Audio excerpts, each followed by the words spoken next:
বন্ধুরা, পেঁপে দিয়ে হয়তো আপনারা নানান ধরনের রেসিপি বানিয়ে খেয়েছেন, তবে মুগ ডাল আর পেঁপে দিয়ে এই রেসিপিটা একবার হলেও বানিয়ে খেয়ে দেখুন। এর স্বাদ কিন্তু আপনাদের মুখে লেগে থাকবে। নমস্কার বন্ধুরা, মায়ের ছোট্ট রান্নাঘরে আপনাদের সকলকে ওয়েলকাম জানাই। আজকে আমি তৈরি করব পেঁপে আর মুগ ডাল দিয়ে দারুণ সুস্বাদু একটি রেসিপি। তো তোমরা প্লিজ ভিডিওটিতে একটি লাইক করে ভিডিওটি শেষ পর্যন্ত দেখতে থাকো। এই পেঁপে গাছটা একদম আমাদের উঠোনেই, তো একটা পেঁপে আমি পেড়ে নিলাম রান্না করার জন্য। গাছ থেকে একদম টাটকা একটা পেঁপে পেড়ে নিয়েছি। তো চলো এবার পেঁপেটা কেটে এই রেসিপিটা তোমাদের সাথে শেয়ার করছি। এবার পেঁপেটা কেটে নিচ্ছি। গাছ থেকে এরকম টাটকা পেঁপে পেড়ে কাটলে কিন্তু দেখো এর থেকে অনেকটাই কষ বেরোচ্ছে। তো এই পেঁপেটা খেতে যতটা টেস্ট হবে, বাজার থেকে যখন আমরা কিনে নিয়ে আসি ওই পেঁপের স্বাদ আর এই পেঁপের স্বাদের মধ্যে কিন্তু অনেকটাই তফাৎ থাকে। আর যে কোনো সবজি বাড়িতে যদি গাছ থাকে বা যে কোনো সবজি বলো, এই নিজে হাতে তুলে রান্না করার মজাটাই কিন্তু আলাদা। তো গাছ থেকে পেঁপেটা পেরেছি, দেখো কতটা সুন্দর, একদম টাটকা। আর এটা রান্না করলে কিন্তু খেতেও দুর্দান্ত টেস্টি হবে। তো এরকম ছোট ছোট টুকরো টুকরো করে ডুমো ডুমো করে টুকরো করেছি। যেহেতু আমি এটা পেঁপের ঘন্ট করব, সেই জন্য আমি এরকম ডুমো ডুমো করে কেটে নিয়েছি। গ্রেটার দিয়ে গ্রেট করেও কিন্তু পেঁপের ঘন্ট তৈরি করা যায়। তো বন্ধুরা দেখো, এরকম করেই আমি সবগুলো পেঁপে কিন্তু কেটে নেব। তো প্রথমে আমি এখানে কয়েকটা চিনেবাদাম নিয়েছি, এবার চিনেবাদামগুলোকে ভেজে নেব। এই চিনেবাদামগুলোকে কিন্তু শুকনো খোলাতেও ভাজা যায়, অথবা আপনারা যদি ভাবেন যে আমি তেলের মধ্যে ভাজবো তবুও কিন্তু ভেজে নিতে পারেন। তো বাদামগুলো কিন্তু ভাজা হয়ে গেছে, নামিয়ে নিচ্ছি। এবার আমি শুকনো খোলায় মুগ ডালগুলোও ভেজে নেব। ভাজা হয়ে গেছে, নামিয়ে নিচ্ছি। এবার আমি পেঁপে আর আলুগুলোকে ভেজে নেব। কড়াইতে দিয়ে দিচ্ছি পরিমাণ মতো তেল। পেঁপেগুলোকে আমি কেটে ভালো করে ধুয়ে রেখেছিলাম, এবার ভেজে নিচ্ছি।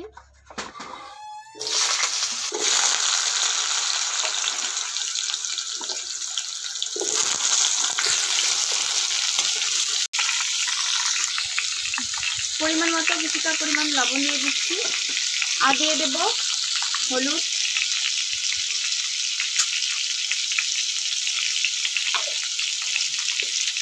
ভালো করে পেঁপেগুলোকে ভেজে নেব।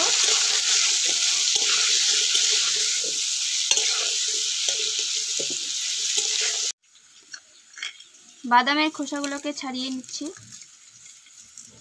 এরকম হাত দিয়ে একটু চাপা দিলেই কিন্তু খোসাগুলো সুন্দর ছাড়িয়ে যাচ্ছে। বাদামের খোসাগুলোকে আমি ছাড়াচ্ছি, আর যে নিচে পড়েছে বাদামের খোসাগুলো, আর পিঁপড়ে দেখো কত তাড়াতাড়ি নিয়ে ছুটছে। মনে হচ্ছে যেন পিছনে কেউ তাড়া করছে যে আমার বাদামের খোসা আমাকে দিয়ে যা। একদম কত স্পিডে চলছে, আমি কিন্তু একদম স্পিড দিইনি এখানে। পেঁপেগুলো ভাজা হয়ে গেছে, এবার আলুগুলো এর মধ্যে দিয়ে দিচ্ছি। আলুটা একটু হালকা করে ভেজে নেব।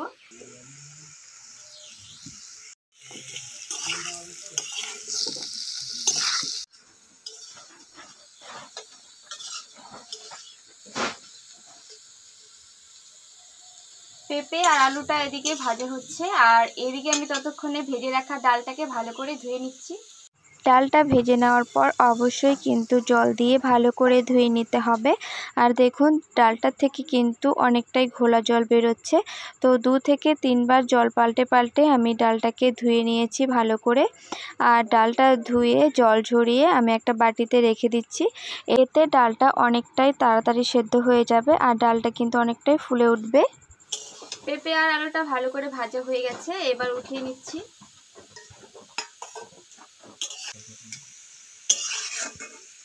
আলুগুলোকে উঠিয়ে নিয়েছি। এই তেলের মধ্যে আমি আরো কিছুটা পরিমাণ দিয়ে দিচ্ছি তেল। এবার আমি প্রথমে ফোড়নে দিয়ে দিচ্ছি 2টো শুকনো লঙ্কা,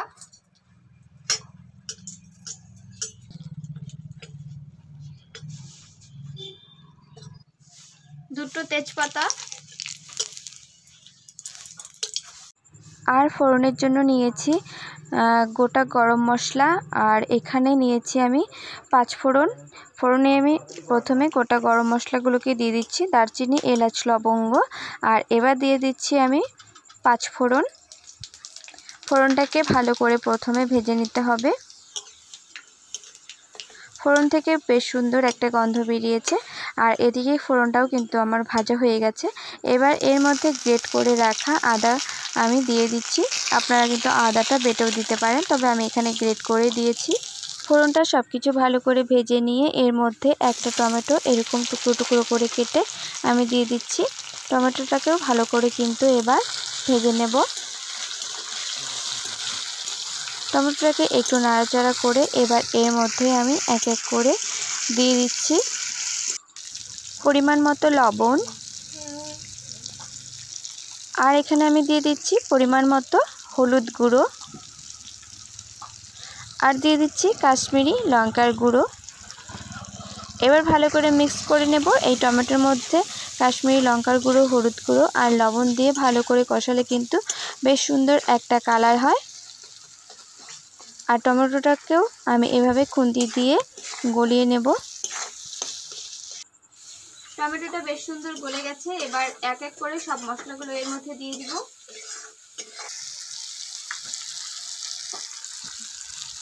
জিরে গুঁড়ো, ধনে গুঁড়ো,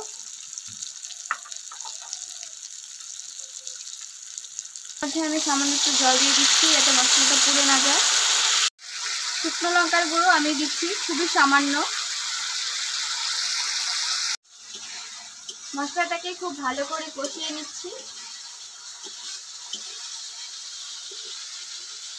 খুব সুন্দর কালার হয়েছে। মশলাটা কষানো হয়ে গেছে, মশলার গা থেকে তেল ছেড়ে দিয়েছে। এবার আমি এর মধ্যে ভেজে রাখা আলু আর পেঁপেগুলো দিয়ে দিচ্ছি।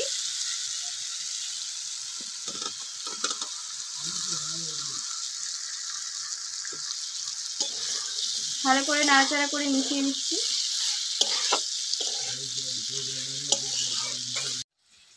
এবার এই বাটিটা ধুয়ে আমি সামান্য একটু জল দিয়ে দিচ্ছি। ভালো করে নাড়াচাড়া করে এটা আমি ঢেকে দেব 10 মিনিটের জন্য, যাতে আলু আর পেঁপেটা ভালো করে সেদ্ধ হয়ে যায়।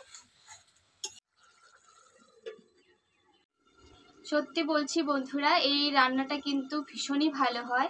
পেঁপে আর মুগ ডালের ঘন্ট, এটা আমি ঘন্ট নাম দিয়েছি। আর যার অনেকে আছে যে পেঁপে খেতে পছন্দ করে না, আর এই রেসিপিটা একবার বানিয়ে খেলে কিন্তু তারা বারবার খেতে চাইবে এবং ভীষণ কিন্তু তৃপ্তি করে খাবে। আর পেঁপের গুণাগুণের কথা আর কি বলবো, পেঁপে তো ভীষণই উপকারী। আর এই রান্নাটা যদি একবার করে খাও, আশা করছি তোমাদের কিন্তু ভীষণই ভালো লাগবে।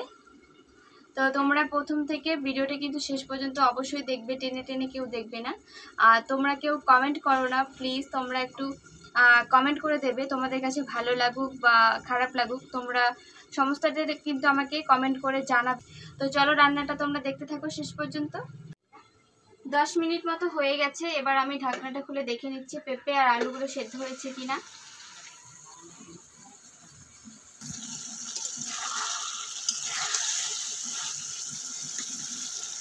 পেঁপে আর আলুটা কিন্তু প্রায় সেদ্ধ হয়েই গেছে, একটু একটু শক্ত আছে, তবে এর মধ্যেই আমি ডালটা দিয়ে দেব। এই ভেজে রেখেছিলাম ডালটা, তারপর কিন্তু ডালটা আমি ধুয়ে রেখেছি, তোমরা তো নিশ্চয়ই দেখেছো। এবার এই ডালটা আমি এই পেঁপে আলু কষানোর মধ্যে দিয়ে দেবো।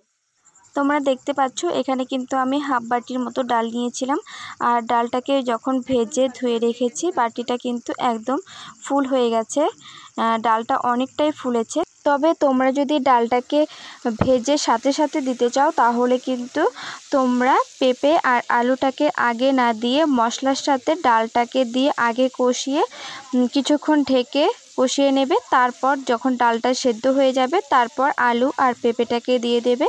যেহেতু এখানে ডালটা আমি অনেকক্ষণ আগেই ভিজিয়ে রেখেছিলাম, ডালটা কিন্তু অনেকটাই নরম হয়ে গিয়েছিল, সেই জন্য আলু আর পেঁপেটাকে ভালো করে সেদ্ধ করে নিয়ে তারপর আমি ডালটা দিয়েছি। আর পেঁপেটা একদম যে সেদ্ধ করে নিয়েছি তা কিন্তু নয়, একটু একটু শক্ত ছিল, তোমাদেরকে তো দেখিয়ে দিলাম। তারপর এবার ডালটাকে দিয়ে ভালো করে কষিয়ে এর মধ্যে আমি দিয়ে দিচ্ছি পরিমাণ মতো জল। এখানে বেশি জল দেওয়ার দরকার নেই, কারণ এই রান্নাটা আমি একদম ঝোলঝোল করব না, একদম কষানো থাকবে। তো সেই পরিমাণ অনুযায়ী আমি এখানে 1.5 বাটি পরিমাণ জল দিয়েছি। আবারও কিন্তু আমি কিছুক্ষণ ঢেকে দেব যাতে ডালটা ভালোভাবে সেদ্ধ হয়ে যায়। ডালটা সেদ্ধ হতে আমার কিন্তু বেশি টাইম লাগেনি, কারণ যেহেতু আমি আগেই ডালটাকে ভিজিয়ে রেখেছিলাম। এবার আমি এর মধ্যে 3টে কাঁচা লঙ্কা চিড়ে কিন্তু দিয়ে দিলাম। এবার আমি ঢাকা দিয়ে দেব। 10 মিনিট মতো ডালটাকে সেদ্ধ করেছি। এবার দেখে নিচ্ছি যে ডালটা কেমন সেদ্ধ হয়েছে।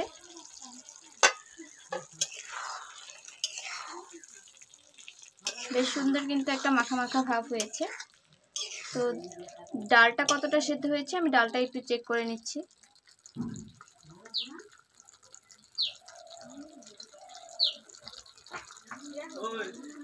ডালটা কিন্তু 90% সেদ্ধ হয়ে গেছে। এর থেকে আমি আর বেশি সেদ্ধ করব না, তাহলে একদম গলে যাবে।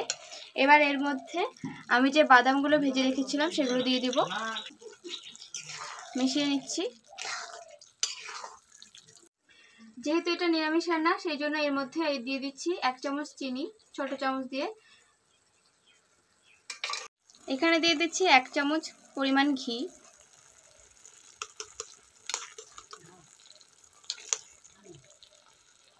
ভালো করে মিশিয়ে নিচ্ছি।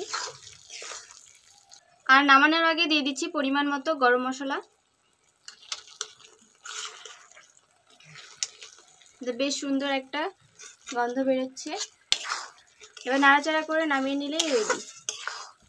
তো আমি একটা প্লেটে সার্ভ করে নিয়েছি এই মুগ ডাল আর পেঁপের ঘন্টটা। দেখতে কতটা লোভনীয় হয়েছে, তোমাদের কাছে কেমন লেগেছে অবশ্যই কমেন্ট করে জানাবে। আর ভালো লাগলে অবশ্যই একটি লাইক করবেন আর আমার চ্যানেলটাকে সাবস্ক্রাইব করে আমার পাশে থাকার অনুরোধ রইল।